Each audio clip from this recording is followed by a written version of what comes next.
தியானத்துக்காக நம்ம தெரிந்து கொண்டிருக்கிற ஒரு கேரக்டர் ஆபிரகாம். அப்படி குறித்து ஆபிரகாமை குறித்து நம்ம பல காரியங்களை நம்ம தியானிச்சிருக்கிறோம், பல முறை நம்ம தியானிச்சிருக்கிறோம். இன்றைக்கும் அதே ஆபிரகாமை குறித்து தான் இன்றைக்கி நம்ம தியானிக்க போகிறோம். ஆபிரகாம் ஊர் என்னும் கல்தையர் தேசத்தை சேர்ந்தவர். இந்த கல்தையர் தேசங்கிறது எதுனா, நம்ம சரித்திர புஸ்தகத்திலே வாசிக்கிற அந்த மெசபடோமியா அப்படிங்கிற பகுதி. மெசபடோமியா அப்படின்னா 2 ஆறுகளுக்கு இடைப்பட்ட பகுதி அப்படின்னு அர்த்தம்.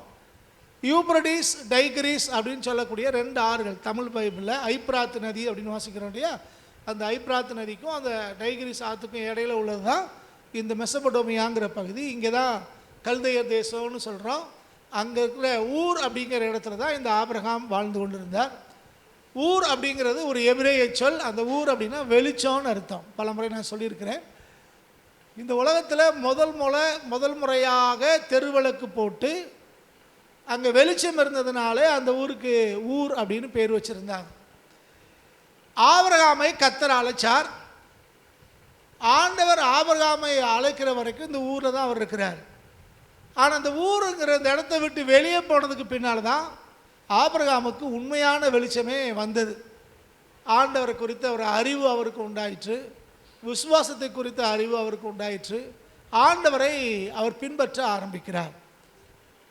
இந்த இடத்துல இருக்கிற வரைக்கும் அவருக்கு அந்த விடுதலை இல்லை. இந்த இருக்கிற இடத்த விட்டு வெளியே போனவருக்கு தான் அவருக்கு அந்த விடுதலை அவருக்கு கிடைச்சிச்சு. ஒரு வெளிச்சம் அவருக்கு கிடைக்க ஆரம்பித்தது. அப்போ உலகம் சொல்கிற வெளிச்சம் அல்ல, தேவன் நமக்கு வாழ்வை குறித்த, எதிர்காலத்தை குறித்த, அவரை குறித்த ஒரு வெளிச்சத்தை ஆண்டவர் நமக்கு கொடுக்க விரும்புகிறார். அதுக்காக நம்ம ஆண்டுக்கு நன்றி செலுத்தணும். இன்றைக்கி நம்ம பார்க்க போகிறது, இப்படிப்பட்ட இந்த அழைக்கப்பட்ட இந்த ஆபிரகாமுடைய வாழ்க்கையில் தேவன் அவருக்கு சில வாக்குத்தத்தங்களை, சில ஆசீர்வாதங்களை கொடுத்தார். அந்த ஆசீர்வாதங்களுக்கு நமக்கும் சொந்தம் அப்படின்னு வேதத்தில் நம்ம வாசிக்கிறோம். இந்த ஆசீர்வாதங்களை பெற்றுக்கொள்வதற்கு இந்த ஆபிரகாம் என்ன செய்தாருங்கிறதையும் நம்ம இன்றைக்கி வாசிக்க போகிறோம். முதலாவதாக, இந்த ஆபிரகாமுக்கு தேவன் சொன்ன ஆசீர்வாதம் நமக்கு சொந்தம் அப்படிங்கிறதுக்கு பரிசுத்த பவுலடிகளார் கலாத்திய நிருபத்தில் அவர் தெளிவாக எழுதுகிறார். 3ஆம் அதிகாரம் 9-14 வாசிங்க.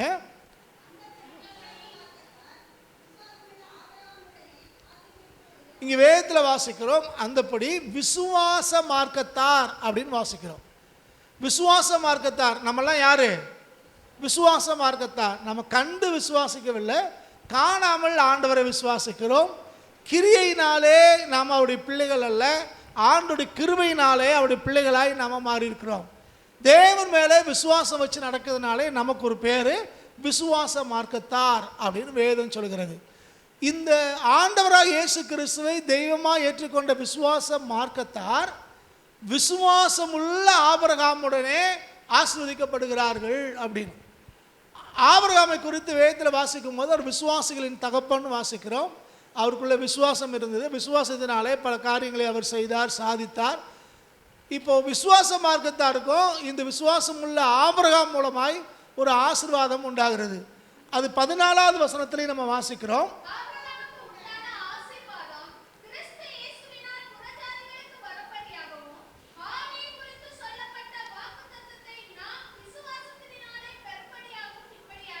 ஆபிரகாமுக்கு உண்டான ஆசீர்வாதம் கிறிஸ்து இயேசுவினால் புறஜாதிகளுக்கும் வரும்படி அப்படின்னு இங்கே வாசிக்கிறோம்.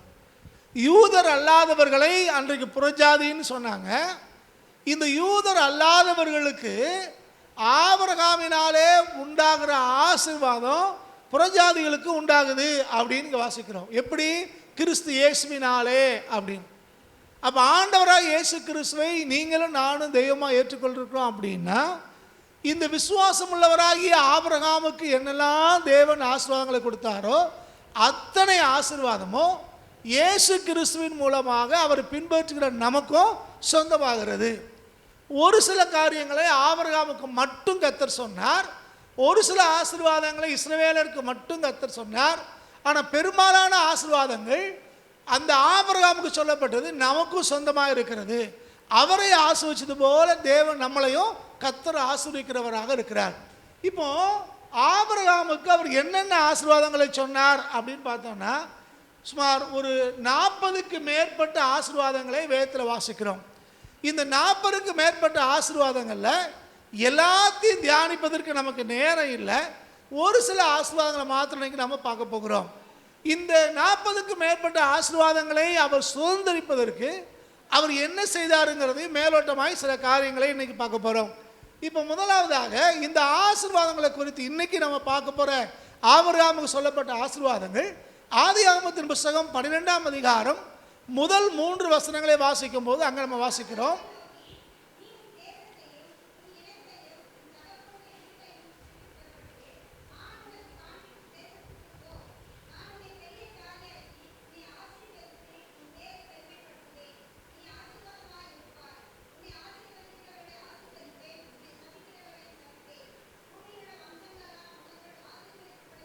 இந்த 2வது 3வது வசனத்தில் தான் ஆபிரகாமுக்கு சொல்லப்பட்ட வாக்குத்தத்தமும் ஆபிரகாமுடைய ஆசீர்வாதமும் சொல்லப்பட்டிருக்கு. இந்த 2-3 சொல்லப்பட்ட ஆசீர்வாதங்களுக்கு ஒரு நிபந்தனையாக 1வது வசனத்தை பார்க்குறோம். 1வது வசனத்தின்படி இந்த ஆபிரகாம் வாழும்போது இந்த 2வது 3வது வசனத்தில் சொல்லப்பட்ட ஆசீர்வாதம் எல்லாம் அவருக்கு சொந்தமாகும் அப்படின்னு சொல்கிறார். அப்போ நம்மளும் கூட இது 1வது வசனத்திலே சொல்லப்பட்ட அந்த நிபந்தனைகளுக்கு உட்பட்டு வரும்போது இந்த 2வது 3வது வசனத்தில் சொல்லப்பட்ட வாக்குத்தத்தமோ ஆசீர்வாதமோ கிறிஸ்து இயேசுவின் மூலமாக நமக்கும் சொந்தமாக மாறுகிறது. இப்போ முதலாவதாக ஆசீர்வாதங்களை பார்ப்போம். அதன் பின்பு ஆண்டவர் சொன்ன அந்த நிபந்தனைகளை அல்லது அந்த ஆசீர்வாதத்தை சுதந்திரிப்பதற்கு இது ஆபிரகாம் செய்த காரியங்களையும் நம்ம பார்க்கலாம். இப்போ முதலாவது ஆசீர்வாதம் ஆண்டவர் வாக்குத்தத்தமாக ஆபிரகாமுக்கு சொல்லி ஆபிரகாமுக்கு கிடைச்ச முதலாவது ஆசீர்வாதத்தை இப்போ நம்ம பார்க்க போகிறோம். அது இந்த 1வது வசனத்திலே வாசிக்கிறோம். இப்போ வாசிங்க 1வது வசனம் மட்டும்.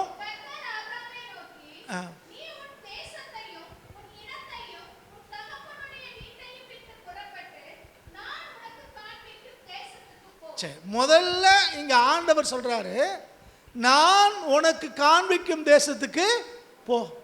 இது கட்டளையாய் நமக்கு தெரிஞ்சாலும் அந்த கட்டளையிலே ஒரு வாக்குத்தத்தமும் ஒரு ஆசீர்வாதமும் இருக்கிறத பார்க்குறோம். அது என்ன அப்படின்னா, கர்த்தர் நமக்கு காண்பிக்கிற தேவன். ஆண்டவர் நமக்கு காண்பிக்கிறார். நம்ம சொந்த வீடு இல்லாமல் இருக்கிறோம், சில இடங்களில் சொந்த ஊருன்னு சொல்கிறது கூட முடியாமல் இருக்கிறோம். அப்படிப்பட்ட நமக்கு தேவன் ஒரு சொந்த தேசத்தையே காண்பிக்கிற ஆண்டவராக இருக்கிறார். நம்ம இருக்கிற இடத்திலிருந்து ஒரு மேன்மையான இடத்தை தேவன் நமக்கு காண்பிக்கிற ஆண்டவர். இப்போ சொந்த வீடு இருந்தாலே நமக்கு போதும்னு நினைக்கிறோம். இங்கே ஆண்டவர் சொல்கிறாரு, நான் உனக்கு ஒரு தேசத்தையே காண்பிக்கிறேங்கிறார். அதுக்கு என்ன அர்த்தம்னா, நீ அந்த இடத்துக்கு போகும்போது அந்த தேசமே உனக்கு சொந்தமாகுங்கிறார். தனியான வீட்டை விட்டு வெளியே வரும்போது, சொந்த ஜனங்களை விட்டு வெளியே வரும்போது, எனக்கு யாருமே இல்லைன்னு நினைக்கிற சூழ்நிலை வரும்போது கர்த்தர் சொல்கிற ஒரு வார்த்தை தான், நீ என்னுடைய வார்த்தைக்கு கீழ்ப்பிடிச்சு நீ வரும்போது நான் உனக்கு ஒரு தேசத்தையே காண்பிப்பேங்கிறார். சில நேரங்களில் நமக்கு எங்கே போகிறதுன்னு தெரியறது இல்லை, யார் நமக்கு உதவி செய்வான்னு தெரியறது இல்லை, அல்லது நமக்கு எங்கே வேலை கிடைக்கும், அல்லது எங்கே நமக்கு நன்மை கிடைக்கும், எங்கே ஆசீர்வாதம் கிடைக்கும், இதெல்லாம் நமக்கு தெரியறது இல்லை. இதையெல்லாம் காண்பிக்கிறவர் நம்முடைய ஆண்டவர். அப்போ முதலாவது வாக்குத்தத்தத்தோடு கூடிய ஆசீர்வாதம் என்னன்னா, கர்த்தர் நமக்கு காண்பிக்கிற ஆண்டவர். நன்மைகளை சுதந்திரித்துக் கொள்ள, ஆசீர்வாதங்களை சுதந்திரித்துக் கொள்ள தேவன் நமக்கு சகலத்தையும் காண்பிக்கிற ஆண்டவராக இருக்கிறார். நீங்களும் நானும் ஒரு பூட்டப்பட்ட அறைக்குள்ளே இல்லை, தேவன் நமக்கு வழிகளை காண்பிக்கிற ஆண்டவர். தேவன் நமக்கு ஆசீர்வாதங்களை காண்பிக்கிற ஆண்டவர். ஆண்டவர் நமக்கு தேசங்களை காண்பிக்கிற ஆண்டவர். வேலைகளை, வீடு வாசல்களை தேவன் நமக்கு காண்பிக்கிற ஆண்டவராக இருக்கிறார். அப்போ ஆண்டவரே நம்ம காண்பிக்கிறார் அப்படின்னா நம்ம தேடி அலைய வேண்டியது இல்லை.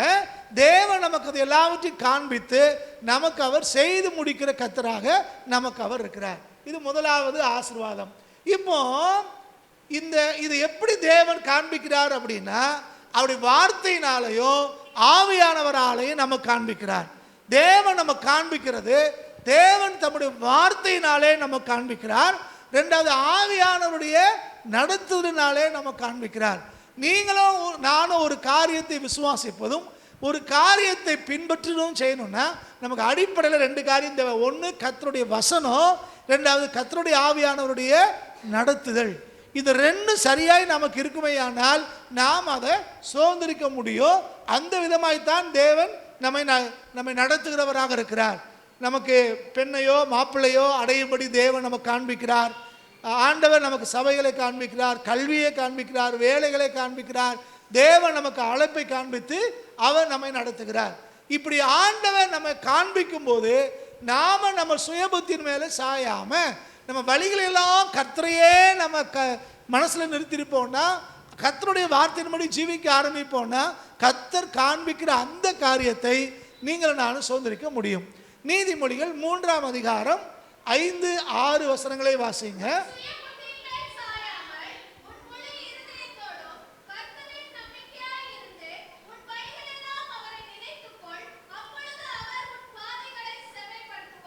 நம்ம சுய புத்தியின் மேலே சாயாம நம்ம ரொம்ப அறிவாளி ஞானம் உள்ளவங்க நம்மளால முடிஞ்சிரும் அப்படின்னு நினைக்காம நம்ம முழு இருதயத்தோடும் கர்த்தர் மேலே நம்பிக்கையை வச்சு நம்ம வழிகளெல்லாம் அவர் நம்ம நினச்சி கொண்டோம்னா கர்த்தர் நம்முடைய பாதைகளை செவ்வாய்ப்படுத்துவார்.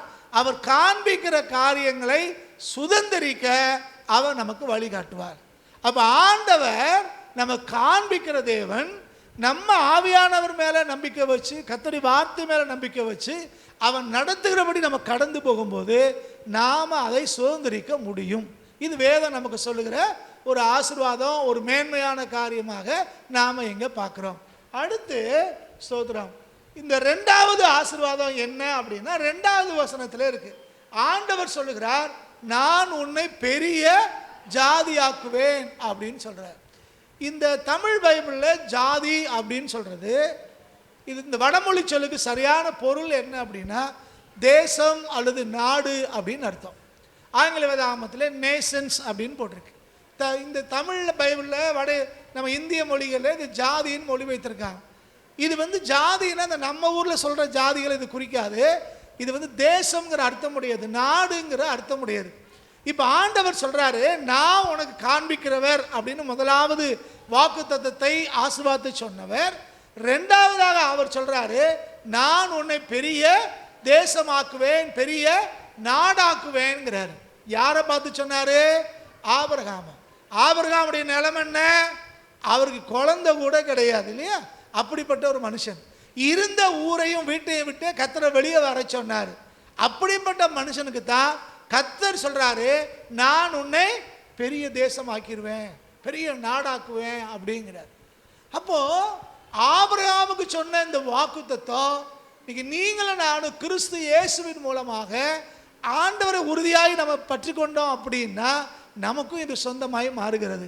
நம்ம தனிமையாக இருக்கலாம், நமக்கு வசதி வாய்ப்புகள் இல்லாமல் இருக்கலாம், நமக்கு உதவி செய்கிறதுக்கு ஆட்கள் இல்லாமல் இருக்கலாம், சொந்த பந்தங்களை விட்டு நம்ம பிரிஞ்சு இருக்கலாம். ஆனாலும் கர்த்தர் சொல்கிறாரு, நம்ம பெரிய தேசமாய் மாற்றுவாராம், பெரிய நாடாக ஆண்டவர் நம்மை மாற்றுவாராம். மற்றவங்க பார்வைக்கு அற்பமாக இருக்கலாம். இப்போ ஆபிரகாம் புறப்பட்டு போகிறாரு, ஆபிரகாம் கர்த்தருடைய வார்த்தையை கேட்டு போகிறாரு. ஆனால் அந்த ஊருங்கிற கல்தேய தேசத்தில் இருக்கிறவங்களுக்கு கர்த்தர் யாருன்னா தெரியாது. கர்த்தரை அழைச்சார், கர்த்தர் அங்கே போக சொன்னார் அப்படின்னு ஆபிரகாம் சொன்னால் அதை நம்புறதுக்கும் ஆட்கள் இல்லை. வேதமே சொல்லுகிறது, ஆபிரகாம் சொல்லும்போது தான் போகிற தேசம் இன்னதென்று அறியாது இருந்தார் தான் போட்டிருக்கு. தான் போகிற இடமே எதுன்னு தெரியாமல் தான் ஆபிரகாம் போகிறாரு. ஆனால் அவருக்கு அப்படிப்பட்ட நிலைமையில் இருந்த ஆபிரகாமுக்கு தான் கர்த்தர் சொல்கிறாரு, நான் உன்னை பெரிய தேசமாக மாற்றுவேன். நீங்கள் நம்ம கூட யோசிக்கலாம், நமக்கு அடுத்து நம்ம வாழ்க்கை எப்படி இருக்க போகுதுன்னு தெரியலை, எதிர்காலம் எப்படி இருக்குன்னு தெரியல, நம்ம போகிற வழி சரியானு தெரியல, எல்லாம் சரியாக தான் நடக்குதான்னு தெரியல. பல நேரங்களில் நமக்கு கேள்வி எழும்பலாம். ஆனால் கர்த்தர் இங்கே சொல்கிறாரு, நீங்களும் நானும் ஆபிரகாமை போல விசுவாச மார்க்கத்தாராக இருப்போம் அப்படின்னா கர்த்தர் நம்ம ஒவ்வொருத்தரையும் பெரிய தேசமாய் ஆண்டவர் மாற்றுவார். அன்றைக்கு ஆபிரகாமுக்கு வாக்கு பண்ணினார், இனி கண்ணார நாம் பார்க்குறோம். இந்த ஆபிரகாமுடைய சந்ததியாரை தான் யூதர்கள் அப்படின்னு நம்ம சொல்கிறோம். யூதர்கள் அவங்க ஆபிரகாமுடைய சந்ததியார். அதுக்கப்புறம் பார்த்தீங்கன்னா கிறிஸ்தவர்கள், இவங்களும் யார் தான்? அந்த ஆபிரகாமுடைய சந்ததியார். இன்னொரு பக்கம் இஸ்லாமியர்கள், அவங்களும் ஆபிரகாமுடைய சந்ததியார். ஆகார் மூலமாக இஸ்மவேல் வழியா அவங்க ஆபிரகாமுடைய சந்ததியார். அப்போ நமக்கு தெரிந்து இந்த 3 பேரும் சேர்ந்தாங்கன்னா உலகத்தில் பெரும்பான்மை இவங்க தான் இல்லையா? 4ல் 3 மடங்கு இவங்க தான். ஸோ இவ்வளவு பெரிய தேசமாய் கர்த்தர் அவங்கள மாற்றி வச்சார். ஆபிரகாம் கர்த்தருடைய வார்த்தை கீழ்ப்படிந்தபடினாலே அவருடைய வாழ்க்கையிலே அவங்களுடைய சந்ததியார் இவ்வளோ பெரிய தேசங்களாய் நாடுகளாய் மாறி இருக்கிறத நாம் கண்ணால் பார்க்குறோம். இதே விதமாய் தான் நீங்களும் நானும் கர்த்தருடைய வார்த்தையை கேட்டு அது கீழ்ப்படிச்சு நம்ம நடக்க ஆரம்பிப்போம்னா, அவர் மேலே விசுவாசத்தோடு இருப்போம்னா, நம்ம இருக்கிற சூழ்நிலை எப்படி இருந்தாலும் கர்த்தர் நம்மையும் பெரிய ஜாதிகளாய் பெரிய தேசமாய் பெரிய நாடாக கர்த்தர் நம்மளை மாற்றுகிறவராக இருக்கிறார். இங்கே ஸ்தோத்திரம், இங்கே ஆண்டவர் சொல்லும் போது பெரிய ஒரு ஜாதியாக பெரிய ஒரு தேசமாக அவங்கள மாற்றுவேங்கிறார். இன்னைக்கு நீங்களும் நானும் யோசித்து பார்த்தோன்னா சில நேரங்களில் நம்ம கிராமத்தில் அல்லது நம்ம தெருவில் அல்லது நம்ம இருக்கிற இடத்துல நம்ம மட்டும்தான் விசுவாசிகள் நினைக்கிறோம், அல்லது நம்ம குடும்பத்தில் நம்ம மட்டும்தான் ஆண்டவரை அறிஞ்சிருக்கிறோம் நினைக்கிறோம். ஆனால் வேதம் சொல்லுகிறது நம்ம தனிமையாய் நம்ம இருக்கிற இடங்களில் இருக்கிற மாதிரி தெரிந்தாலும் உலகத்திலேயே மிகப்பெரிய ஒரு தேசத்தினுடைய பிரஜை நீங்கள் நானும், உலகத்திலேயே மிகப்பெரிய ஒரு குடும்பத்தினுடைய ஒரு பிள்ளைகளாய் கர்த்தர் உங்களை என்னையும் மாற்றிருக்கிறார். நம்ம என்ன நினைக்கிறோம்? நம்ம தான் நம்மளை சாதாரண ஆட்கள் நம்ம நினைக்கிறோம். ஆனால் வேத வாக்கியத்தின்படி பார்த்தா உலகத்தில் இருக்கிற மிகப்பெரிய ஒரு குடும்பத்தினுடைய ஒரு அங்கத்தினராய் கர்த்தர் உங்களை என்னையும் மாற்றி வச்சிருக்கிறாரு. அப்போ நீங்களும் நானும் சாதாரணமாக இல்லை, ஆண்டவரை பின்பற்ற ஆரம்பிக்கும் போது ஒரு மிகப்பெரிய ஒரு குடும்பத்தினுடைய பிள்ளைகளாய் கர்த்தர் உங்களை என்னையும் மாற்றி இருக்கிறார் என்பதை புரிந்து கொள்ள முடியும். இப்போ ஒருவேளை நம்ம இன்னும் அந்த குடும்பத்தினுடைய பிள்ளைகளாய் மாறலை அப்படின்னா, இயேசு கிறிஸ்துவை தெய்வமாக ஏற்றுக்கொள்ளும் போது அவருடைய இரத்தத்தினாலே நம்ம கழுவப்படும் போது அவருடைய சொந்த பிள்ளைகளாய் நம்ம மாறுகிறோம். அவருடைய குடும்பத்தினுடைய ஒரு பிள்ளைகளாய் இந்த பெரிய தேசத்தினுடைய பிரஜைகளாய் நீங்கள் நானும் மாற ஆரம்பிக்கிறோம். சில பேர் நினைக்கிறாங்க ஆலயத்துக்கு வர்றதுனால நம்ம ஆசீர்வாதத்தை பெற்றுக்கொள்ளலாம் அப்படின்னு. வேதம் சொல்லுகிறது ஆலயத்துக்கு வர்றதுனால இல்லை, ஆபிரகாமுக்குள்ள இந்த விசுவாசம் நமக்குள்ள இருக்குமானால், ஆண்டவராக இயேசு கிறிஸ்து சொந்த தெய்வமாக ஏற்றுக்கொண்டு அவர் ரத்தத்தினாலே கழுவப்பட்டு பாவம் மன்னிக்கப்பட்டு அவருடைய வார்த்தையின்படி நீங்களானும் ஜீவிக்க ஆரம்பிப்போமையானால் இந்த ஆசீர்வாதம் நமக்கு உண்டாகும். அப்போ ஆபிரகாமுக்கு சொன்னார், ஆண்டவர் சொன்னார் உன்னை பெரிய தேசமாக மாற்றுவேன்னாரு. அதே போல தான் நமக்கும் ஆண்டவர் சொல்றார், விசுவாச மார்க்கத்தாரையே நம்மளை பார்த்து கர்த்தர் சொல்றார், நம்ம பெரிய தேசமாக நாம மாற முடியும். இப்போ அடுத்து நம்ம 3வது ஆசீர்வாதம். முதல் ஆசீர்வாதம் என்னது? தேவன் நமக்கு காண்பிக்கிற ஆண்டவர். 2வது ஆசீர்வாதம் என்ன? தேவன் நம்மை பெரிய தேசமாய் மாற்றுவார். 3வது ஆசீர்வாதத்தை அதே 2வது வசனத்தில் வாசிக்கிறோம், நான் உன்னை ஆசீர்வதிப்பேங்கிறார். தேவன் நமக்கு பண்ணியிருக்கிற வாக்குத்தத்தம் அல்லது ஆசீர்வாதம், அவரே நம்மளை ஆசீர்வதிப்பேன்னு சொல்றார். நம்ம ஊர்கள் எல்லாம் ஒரு முக்கியமான நிகழ்ச்சிகள் நடக்கும் அப்படின்னா பெரியவங்ககிட்ட போய் ஆசீர்வாதம் வாங்கிக்கோங்கன்னு சொல்லுவாங்க. தாத்தாட்ட ஆசீர்வாதம் வாங்கிக்கோங்க, பாட்டிகிட்ட ஆசீர்வாதம் வாங்கிக்கோங்க, பெரியவர்கிட்ட போய் ஆசீர்வாதம் வாங்கிக்கோங்கன்னு சொல்லுவாங்க. கல்யாண வீடுகளெல்லாம் போய் காலில் விழ சொல்லுவாங்க, அப்படி தானே? அல்லது படிக்க போகிறாங்க, புதுசாக வேலைக்கு போகிறாங்கன்னா பெரியவங்ககிட்ட போய் காலில் விழுந்து நான் போயிட்டு வரேன்னு சொல்ல போவாங்க. உடனே அவங்க தலையில் கை வச்சு ஆசீர்வாதம் பண்ணி கையில் இருக்கிறத கொடுப்பாங்க. 5 10 100 கொடுத்து அனுப்பி விடுவாங்க. இது ஆசீர்வாதம். இவர் தாத்தாட்ட போய் ஆசீர்வாதம் வாங்கும்போது அவர்கிட்ட இருக்கிறத கொடுக்குறாரு, பாட்டிகிட்ட ஆசீர்வாதம் வாங்கினா அது அவங்ககிட்ட இருக்கிறத கொடுக்குறாங்க. இது உலக இயல்பு. இப்போ நம்ம ஆசீர்வதிப்பேன்னு சொல்கிறது யாரு? வானத்தையும் பூமியும் உண்டாக்குன சர்வ வல்லமையுள்ள ஆண்டவர். அவர் சொல்ல ஆகும், அவர் கட்டளையிட நிற்கும். இயற்கை அவருடைய வார்த்தைக்கு கீழ்ப்படியுது. அவரால் கூடாத காரியம் ஒன்றுமில்லைன்னு வாசிக்கிறோம். அப்படிப்பட்ட அதிகாரம் உள்ள ஆண்டவர் தான் சொல்றாரு, நான் உன்னை ஆசீர்வதிப்பேங்கிறார். கர்த்தர் நம்மளை ஆசீர்வதிச்சாருன்னா இந்த உலகத்தில் அதுக்கு இணையாய் வேற எந்த ஆசீர்வாதமும் இல்லை. தேவனுடைய ஆசீர்வாதம் சகல சம்பத்தை நமக்கு தரும், சகல ஐஸ்வர்யத்தையும் தரும். ஆண்டவருடைய ஆசீர்வாதத்தோட வேற எந்த தீமையும் ஆண்டவர் கூட்ட மாட்டார்னு வாசிக்கிறோம். இப்படி பலவிதமான காரியங்களே நம்ம வேதத்தில் வாசிக்க முடியும். ஆண்டவர் சொல்றாரு, ஞானத்தில் ஒருவன் குறைவுள்ளவனாயிருந்தார் பாருங்க, ஒருவரையும் கடிந்து கொள்ளாதவன், யாவருக்கும் கேட்கிற யாவருக்கும் சம்பூர்ணமாய் கொடுக்கிற அவற்றிலிருந்து கேட்கிறவன்கிறார். எல்லாருக்கும் ஆண்டவர் ஆசீர்வாதங்களை வச்சிருக்கிறார். எல்லாருக்கும் அவர் வாக்குத்தத்தங்களா வச்சிருக்கிறார். அப்ப ஆண்டவரை யாரெல்லாம் தேடுறாங்களோ விசுவாசிக்கிறாங்களோ எல்லாரையுமே அவர் ஆசீர்வதிக்கிற ஆண்டவராக இருக்கிறார். அவர் எப்படி ஆசீர்வதிக்கிறார்? பிலிப்பியர் 4ஆம் அதிகாரம் 19வது வசனம் வாசிங்க.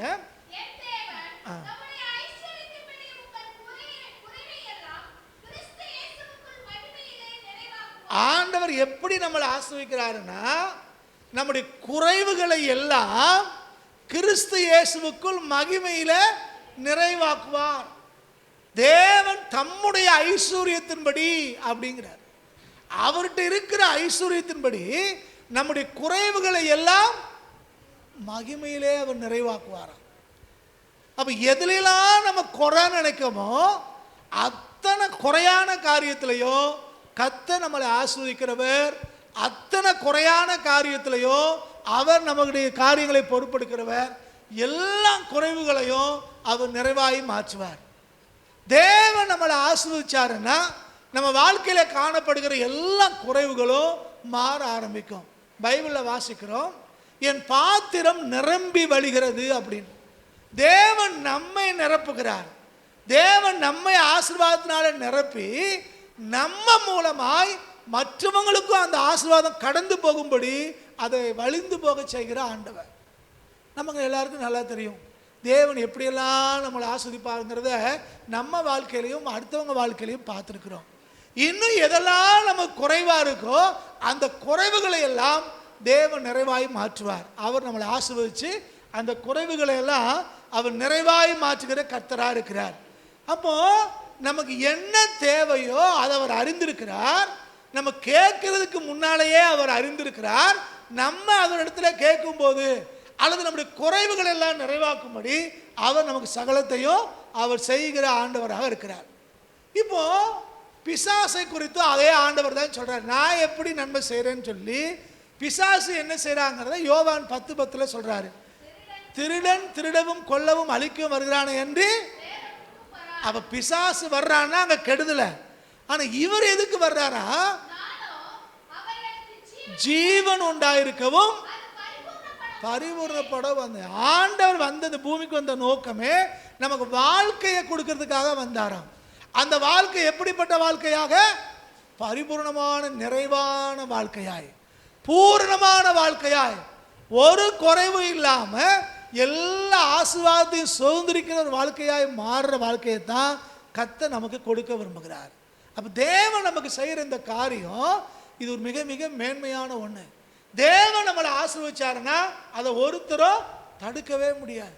நம்ம அடிக்கடி தியானிக்கிற ஒரு வசனம் எபேசியர் 3ஆம் அதிகாரம் 20வது வசனம்.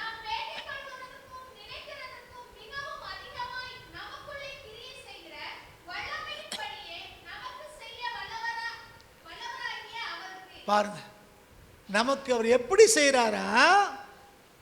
நம்ம வேண்டிக் கொள்றதற்கும் நினைப்பதற்கும் அதிகமாய் அவர் நம்ம வாழ்க்கையில கிரியை செய்வாராம். வேண்டிக் கொள்றதுக்கு அளவு கிடையாது, அப்படித்தானே? நினைக்கிறதுக்கும் அளவு கிடையாது.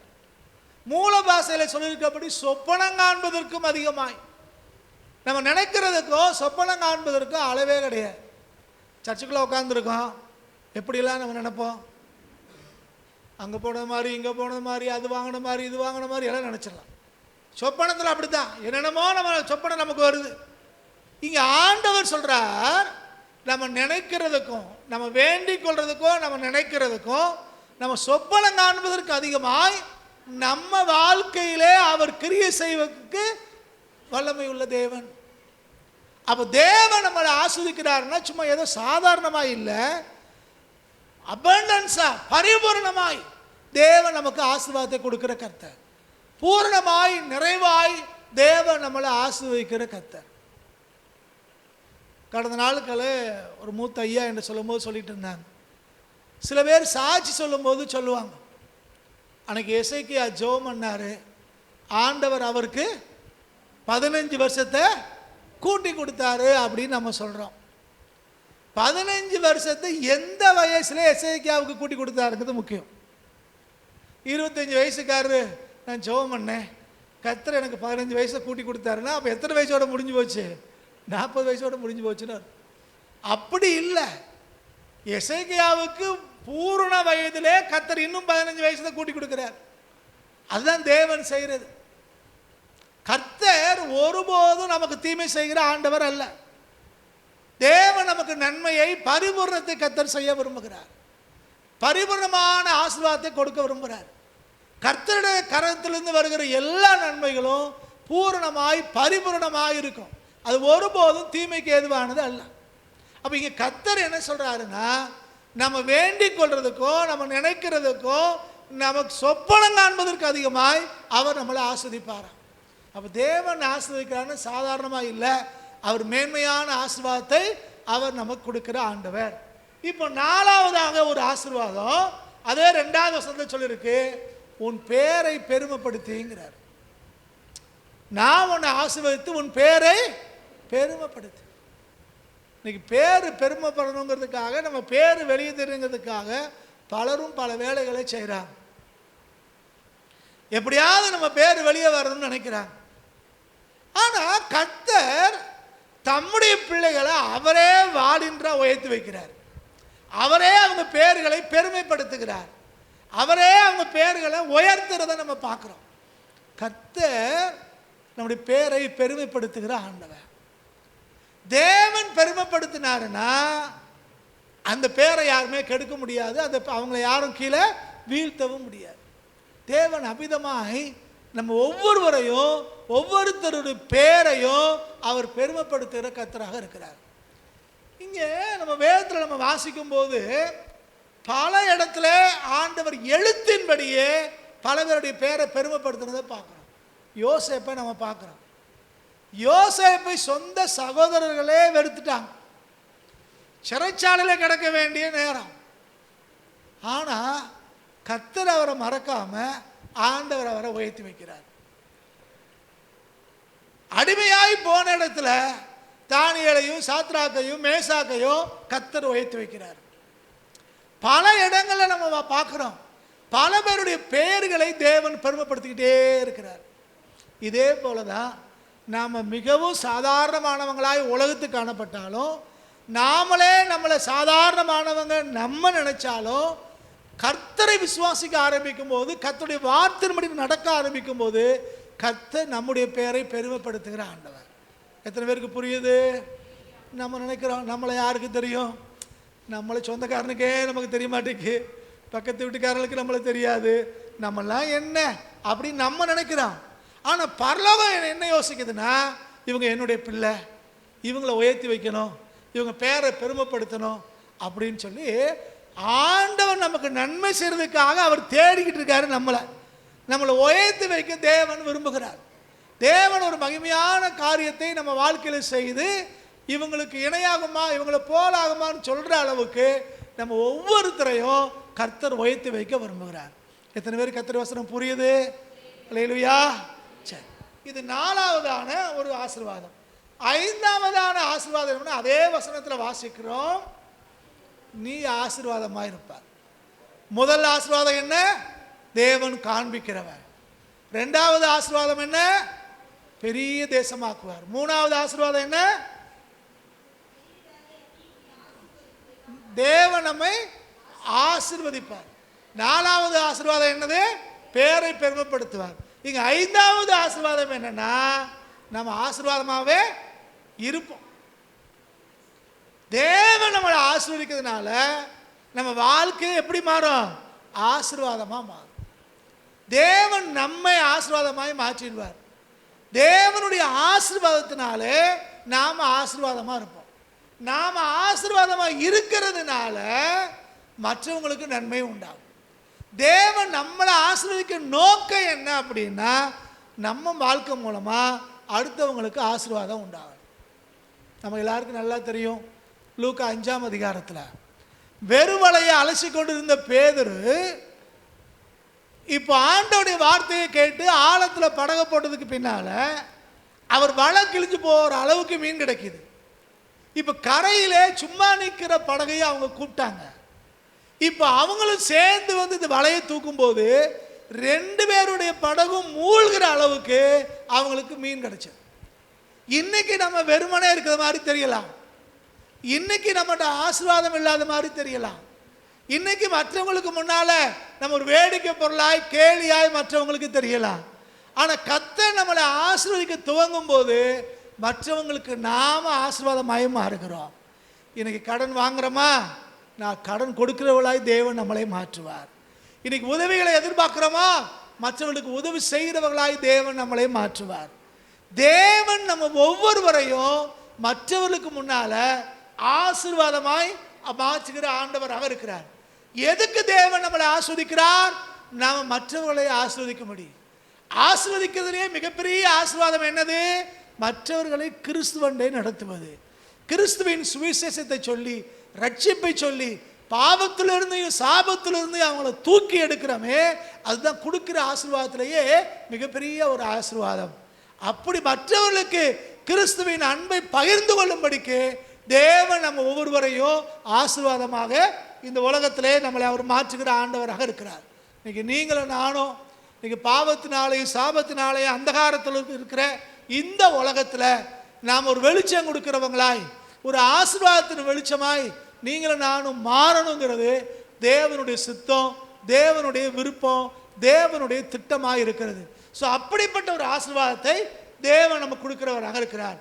ஆறாவது ஒரு ஆசீர்வாதம், அதே 3வது வசனத்தை சொல்றாரு, நீ யாரை ஆசீர்வதிக்கிறாயோ அவங்க ஆசீர்வதிக்கப்பட்டிருப்பாங்க, நீ சபிக்கிறவங்க சபிக்கப்பட்டிருப்பாங்க. ஒரு பெரிய அதிகாரத்தை நம்மை ஆசீர்வதிக்கிற ஆண்டவர் இப்ப நமக்கு ஒரு அதிகாரத்தை கொடுக்கிறார். நாம யாரை ஆசீர்வதிக்கிறோமோ அவங்க ஆசீர்வதிக்கப்பட்டிருப்பாங்க. இப்ப ஆசீர்வாதம், மற்றவங்களை ஆசீர்வதிக்கிற பொறுப்பு அல்லது மற்றவங்களுக்கு ஒரு ஆசீர்வாதத்தின் வடிகாலாய் மாறுகிற ஒரு கிருபை இப்ப நம்ம கையில் இருக்குது. தேவன் நமக்கு ஒரு மிகப்பெரிய ஒரு அதிகாரத்தை கொடுத்திருக்கிறார். நாம ஒருத்தங்களை பார்த்து நீ வாழ்ந்திருப்பேன்னு சொன்னா அவங்க வாழ்ந்திருப்பாங்க இல்லையா? அப்படிதான் வசனம் சொல்லுது. 3வது வசனத்தை வாசிங்க. ஆதியாகமம், நீ ஆசீர்வதிக்கிறவர்களை ஆசீர்வதிப்பேன், நீ சபிக்கிறவர்களை சபிப்பேன், நீ ஆசீர்வதிக்கிறவர்களை ஆசீர்வதிப்பேன்.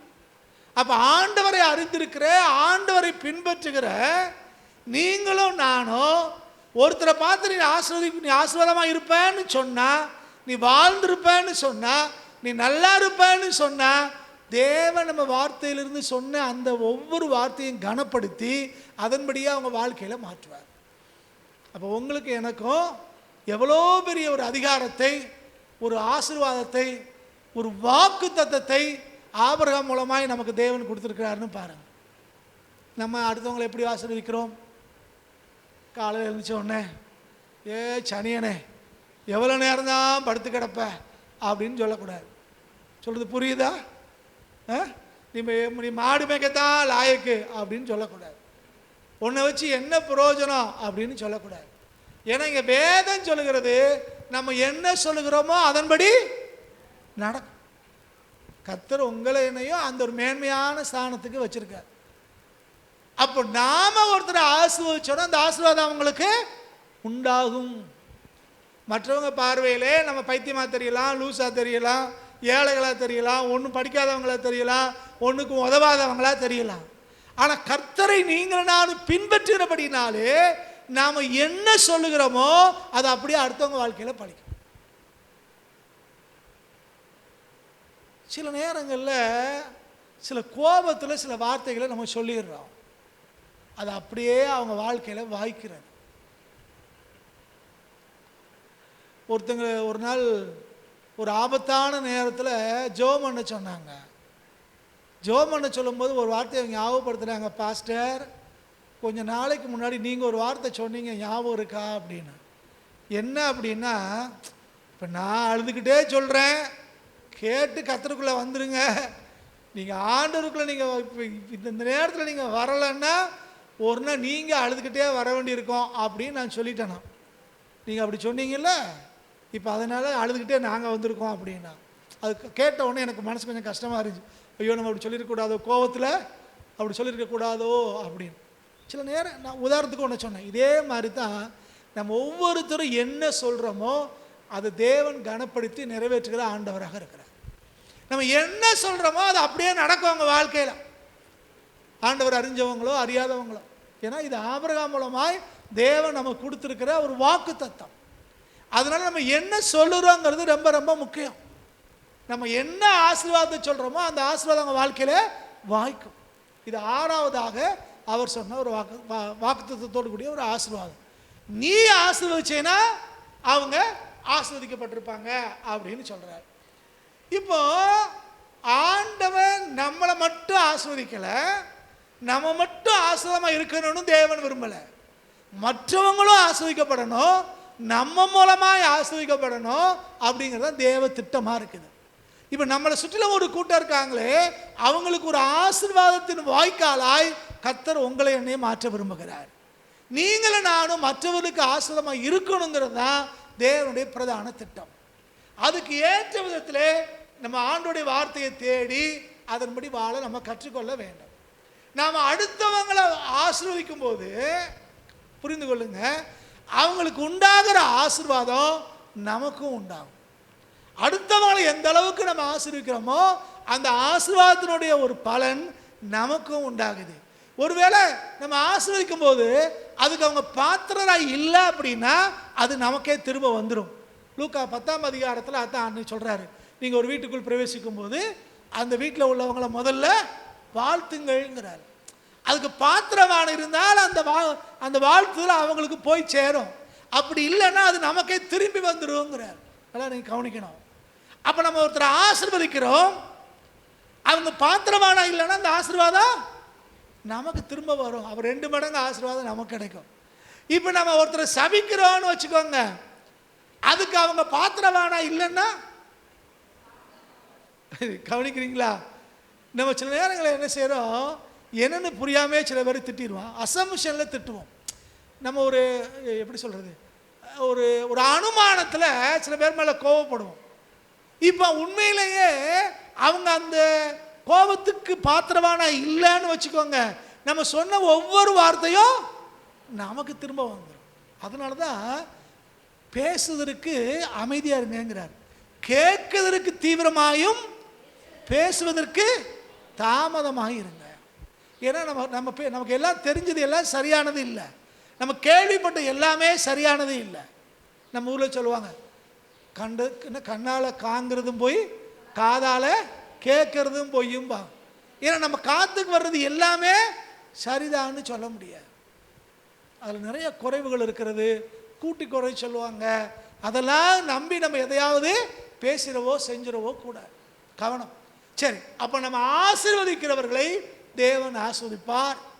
அப்போது அப்படிப்பட்ட ஒரு மேன்மையான ஒரு கிருபையை ஆண்டவர் நமக்கு கொடுத்திருக்கிறார். சரி, அடுத்து 7வதாக அதே 3வது வசனத்தில் வாசிக்கிறோம். 7வதாக பூமியின் வம்சங்கள் எல்லாம் பாருங்க, பூமியில் இருக்கிற வம்சம் எல்லாமே உனக்குள்ள ஆசீர்வதிக்கப்படுங்கிறார்.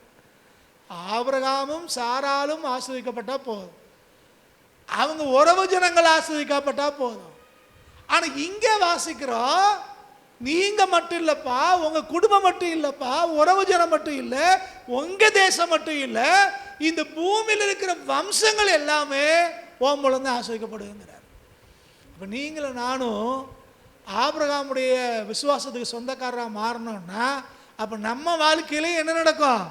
அதே உயர்வு அதே மேன்மையை கர்த்தர் வச்சிருக்கிறார். பூமியில் உள்ள வம்சங்கள் எல்லாம், இந்த பூமியில் இருக்கிறவங்க எல்லாருக்கும் நம்மளை எப்படி மாத்துறாரு ஆண்டவர்? ஆசீர்வாதமாக மாற்றுறாரு. பூமியில் உள்ள வம்சங்கள் எல்லாத்துக்குமே நம்மளை ஆசீர்வாதமாக மாற்றுறாருன்னா நம்ம சொந்த குடும்பத்துக்கும் நம்ம இருக்கிற தெருவுக்கும் ஊருக்கும் நம்மளை தேவன் ஆசீர்வாதமாக மாற்றாது இருப்பது எப்படி? அப்போ நம்ம இருக்கிற இடத்துக்கு நம்ம தான் யாரு? ஆசீர்வாதம். தேவன் நம்மளை அவ்விதமாய் ஆசீர்வதித்து கர்த்தர் நம்மளை உயர்த்த விரும்புகிறார். ஆண்டவர் நம்மை மேன்மைப்படுத்த விரும்புகிறார். பெரிய காரியத்தை நம்ம வாழ்க்கையில தேவன் செய்ய விரும்புகிறார். அப்போ நம்ம மூலமாய் இந்த பூமி ஆசீர்வதிக்கப்படும். ஆனால் நம்ம என்ன நினைக்கிறோம்? நம்மெல்லாம் என்னங்க சாதாரண ஒரு வேலை செஞ்சுக்கிட்டு இருக்கிறோம், ஏதோ இருக்கோம் நம்ம நினைக்கிறோம். ஆனால் கர்த்தர் சொல்றாரு, நம்ம மூலமா பூமியே ஆசீர்வதிக்கப்படுமா, பூமியிலுடைய எல்லா வம்சங்களும் ஆசீர்வதிக்கப்படுமா. அந்த அளவுக்கு ஒரு மேன்மையான ஒரு உயர்வான வாழ்க்கையை கர்த்தர் நமக்கு வச்சிருக்கிறாரு. சரி, இதில் இன்னும் நிறைய நம்ம பார்க்கலாம். இது எப்படி மாறுது அப்படின்னா, தேவனுடைய வார்த்தைக்கு இந்த ஆபிரகாம் கீழ்ப்படிந்தது போல கீழ்ப்படிந்து, தேவன் எப்படி அவர் மேலே விசுவாசமாக இருந்தாரோ அதே மாதிரி விசுவாசமாக இருந்து, இந்த ஆபிரகாம் எப்படி நீதிமானாக இருந்தாரோ, எப்படி ஆவியாரை நடத்தலும்படி அவர் நடந்தாரோ, இதே போல் நம்ம இருந்தோன்னா இந்த பூமியில் இருக்கிற எல்லா சந்ததியாருக்கும் வம்சங்களுக்கும் நீங்களும் நானும் ஆசீர்வாதமாய் மாற முடியும். இது தேவன் நம்மளிடத்துல கர்த்தர் எதிர்பார்க்கிறார். நம்முடைய முழு இருதயத்தோடும் ஆண்டவரை நேசித்து நம்ம ஆண்டவருடைய வார்த்தையின்படி நடக்க ஆரம்பிக்கும் போது தேவன் இந்த காரியத்தை நம்ம வாழ்க்கையிலே தேவன் செய்கிறத பார்க்குறோம். சரி, இந்த இப்போ நம்ம ஒரு 6-7 வாக்குத்தத்தங்களை ஆசீர்வாதங்களை பார்த்துருக்குறோம். இந்த 7 ஆசீர்வாதத்துக்கு அடிப்படை காரணம் என்னன்னு பார்த்தீங்கன்னா, இந்த ஆபிரகாம் இந்த கல்தையருடைய தேசமாக இருக்கிற அந்த ஊரில் இருக்கிற வரைக்கும் இந்த ஆசீர்வாதம் அவருக்கு உண்டாகலை. எப்போ இந்த ஊரை விட்டு வெளியே வந்தாரோ அப்போ தான் இந்த வாக்குத்தத்தம் அவருக்கு சொந்தமாய் மாறுது. அப்போ இன்னைக்கு நீங்களும் நானும் கூட சில காரியங்களை விட்டு வெளியேற வேண்டியவர்களாக இருக்கிறோம். ஆபிரகாம் ஊருங்கிற அவர் சொந்த ஊரை விட்டு வெளியே போனார். இன்னைக்கு நம்ம ஊரை விட்டு வெளியே வராமல் இருக்கலாம், ஆனால் மாறாக சில காரியங்களை விட்டு நீங்கள் நானும் வெளியே வர வேண்டியதாக இருக்கிறது. இது ஆபிரகாம் ஒரு 4 முக்கியமான காரியங்களை விட்டு வெளியே வந்தார், அல்லது 4 முக்கியமான காரியங்களிலே அவர் வேறு பிரிந்தார், அல்லது 4 இழப்புகளை அவர் சந்தித்தார். அதனால அவருக்கு இந்த வாக்குத்தத்தங்கள் எல்லாம் சொந்தமாயிற்று. அப்போ இன்னைக்கு நாமளும் கூட அந்த 4 முக்கியமான காரியங்களிலிருந்து வெளியே வந்தோம்னா தேவன் நமக்கும் இதே விதமான ஆசீர்வாதங்களை தேவன் வைத்திருக்கிறார். அதில் முதல் காரியம் என்ன அப்படின்னு பார்த்தோம்னா, சொந்த தேசம், சொந்த ஜனம். எதை விட்டு முதல்ல வெளியே வரணும்? நம்முடைய சொந்த தேசம், சொந்த ஜனம். நம்ம ஊரில் பல பேர் சொல்லுவோம், எங்கள் ஊர் முறை இது, எங்கள் சாதி முறை இது, எங்கள் கட்டுப்பாடு இது, இப்படி செய்கிறோம்பா. அதெல்லாம் விட்டு முதல்ல வெளியே வந்து கர்த்தர் என்ன சொல்றார், வேத வசனம் என்ன சொல்லுது அப்படின்னு நம்ம கீழ்ப்படிஞ்சோம்னா நமக்கு இந்த ஆசீர்வாதம் உண்டாகும். எத்தனை பேருக்கு புரியுது? சொந்த ஜனம் அல்லது சொந்த தேசம், அவங்களுடைய பாரம்பரியம், அவங்க பழக்கம் அப்படின்னு இல்லாம அதை விட்டு வெளியே வர வேண்டியவர்களாக இருக்கிறோம். கொஞ்சம் பேர் சொல்றாங்க, எங்கள் ஊர் வழக்கத்தின்படி இதை நாங்கள் செய்ய முடியாது, எங்கள் ஊர் முறைமையின்படி இதை செய்ய மாட்டோம், எங்கள் சொந்த பந்தங்கள் முறைப்படி இதை செய்ய மாட்டோம், அல்லது இது எங்கள் வழக்கம் அப்படிம்பா. அதை மட்டும் முதல்ல வெளியே வரோம். அதை வெளியே வந்தால் தான் தேவன் நம்மை ஆசீர்வதிக்க முடியும். பல நேரங்களில் இந்த சொந்த ஜாதி, சொந்த ஜனம், சொந்த இனம்லாம் பேசுகிறோமே, இது நம்ம ஆசீர்வாதத்துக்கு ஒரு தடை, தேவனுடைய நன்மையை பெற்றுக்கொள்வதற்கு ஒரு பெரிய தடையாக இருக்குது. இதை விட்டு முதலாவது நாம் வெளியே வர வேண்டியவர்களாக நம்ம இருக்கிறோம். ரெண்டாவதாக அவர் சொந்த ஜனத்தில் லோத்தை விட்டு வெளியே வந்தார். லோத்து இந்த ஆபிரகாம் வெளியே புறப்பட்டு போன போது கூடையாக வர்றார், வழித்துணையாக வர்றார்.